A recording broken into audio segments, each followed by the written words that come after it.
Consumers aren't the only ones who are unhappy with credit card issuers and banks. Merchants are too, and they are protesting the fees that they have to pay each time we swipe.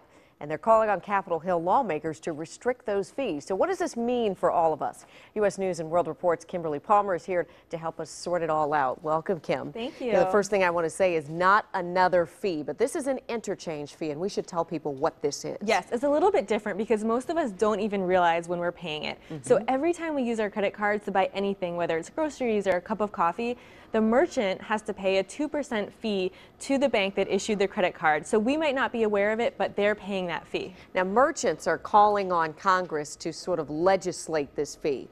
What is that going to mean for us? Well, that's a big question because it's possible that if Congress goes ahead and limits the fees, then the retailer or merchant might pass on those savings to us. But what's also possible is that credit card companies and banks are going to need to make up for that lost revenue. They might raise our fees in other areas. They might add an annual fee onto credit cards, for example. So we might end up paying more. Now, these companies would say that we're providing a service, so we should. It's only right, it's only fair for us to get this fee. What do you say about that? Exactly. Well, I think they make a good point because one problem too is that about 4 to 5% of customers never end up paying for their credit card bills. And so the banks need to be compensated for that risk that they're taking on. And it does cost money to have this whole credit card system in place. And so there is a valid argument to be made that it does make sense for retailers and merchants to be paying some amount for the ability to offer their customers the ability to pay with plastic. All right, so Visa, MasterCard, American Express, does it matter where you shop, whether it's in the bricks and mortar store, whether it's online, about how this fee is assessed? It does,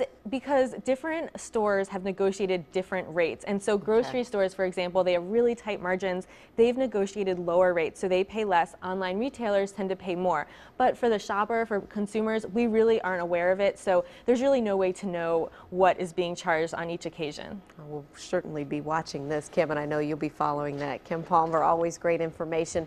And we'll have more of this on our website. In addition, credit card companies have some advice for you on how to avoid paying extra fees. If you want to read that, go to our website, WUSA9.com, and click on Living Smart.